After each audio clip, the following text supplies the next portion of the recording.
between just regular problems and dilemmas, and it all can have a positive outcome if you have sound advice. Advice like this from Dr. Jan. Dr. Jan is with us now. LifeWise by Dr. Jan. First of all, I think it's important to stress here, you deal with professionals and executives. And I think the reason I've come to the conclusion is because personal problems are just that. They are personal. Right. And I think it's important because a lot of people want discretion, and that's something very important to you and your practice as well, right? That's right. Yes. Well, I wanted to ask you a little bit about change and the difference between ordinary problems and dilemmas. So, if you would, just a little bit of an overview of what is a dilemma. Yeah, as opposed to a problem, I think of a dilemma as something that you're really going to have to wrestle with. A problem to me is like a flat tire.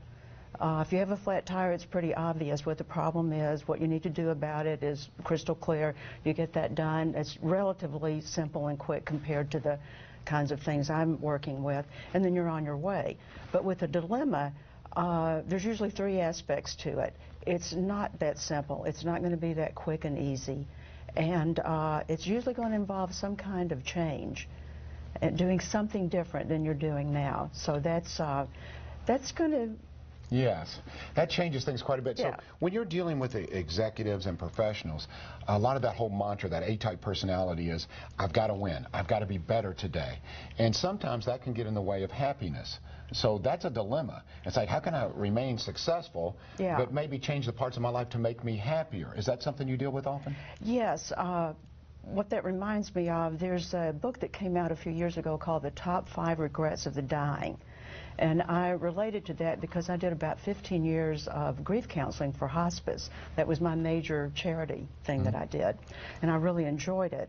But in reading through this hospice worker's work and spending and helping people with the last days and weeks of their lives, these top 5 regrets kept popping up. And she, documented those. But one of them was, I wish I'd let myself be happier. Wow. And I thought, this is really interesting, because what I thought of when I heard that was, I remember a CEO telling us, sent out in a company newsletter, his message was, don't ever be satisfied. Never be satisfied.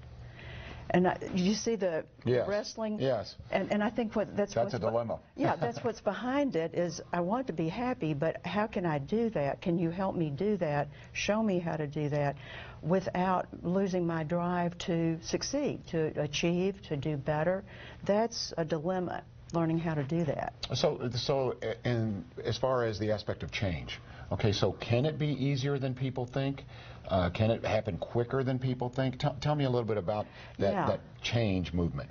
Yeah, there's some really, the most recent research is really interesting, because it appears that when people go into therapy, they can, our ability to change, to be flexible, it's much greater than we originally thought. About over 200 studies were reviewed of people going through therapy for various things, and the conclusion is that people could see profound change in a relatively short period of time by going through therapy. And we're talking about things like depression, anxiety, but in particular, what I thought was interesting, extroversion. When I was in school, we thought that was something pretty set, that you couldn't make yourself more extroverted. Another one I'm really interested in, emotional stability. That's very helpful. Yes. Yes, so compared to, and what we're talking about, profound change and quickly, what I'm talking about is something more like 6 months to a year. And they even had quantified in this research a really interesting comparison. If you take the do-it-yourself approach, plan on about 40 years. There we go. So you can do it yourself in about 40 years. You can get some therapy, and look at something more like about 6 months to a year. Interesting. So it is. I think that a lot of people think, though, that through therapy they're going to get rid of something negative in their life. But sometimes we don't consider what positives come with that. Yeah. Come with that change. Tell me about that, Doc. Yeah, I feel very fortunate that what I get to do, one of the ways I would describe it is therapy for the mentally well. Because it's not just like getting rid of something you don't want, like depression or anxiety. Just because we get rid of your depression doesn't mean you're happy now. It just means you're not depressed. Well, that's a difference. So I think that when we're dealing with things that we want to get rid of, bad relationships, a tendency to get into bad jobs, okay, that's legitimate. We want to get rid of that, but we need to put at least as much emphasis on bringing in what you do want: more peace of mind, better relationships, being happy. Now, the ultimate goal is happiness, right? Yes. So if you're a professional, if you're executive, or perhaps you have a loved one who may be at work now and they're maybe on one of those A-type personalities, and perhaps they've even said to you, and I'm sure this is common, you know, I'm reaching on my goals financially, I feel good, but I'm not happy, or I'm not there, or I need to make some necessary changes. First step, call your office. How does it work? Yes. I have a website that people go to. That's a great way to get more information about how I like to work, how I approach things.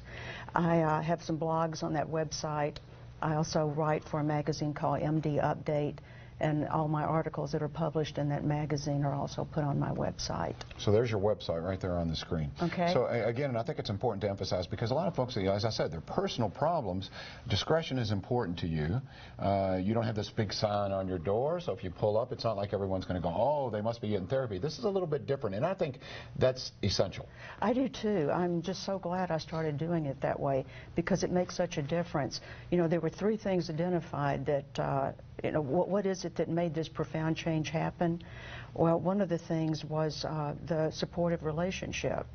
Well, it's hard to feel safe talking to somebody if you don't feel like your discussions are private or that nobody else knows about it.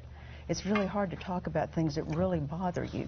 All right, again, go to the website, Dr. Jan, LifeWise by Dr. Jan. Thank you so much for the information. Really good stuff. There's the website up on the screen. We'll be right back on Wave 3 Listens Live.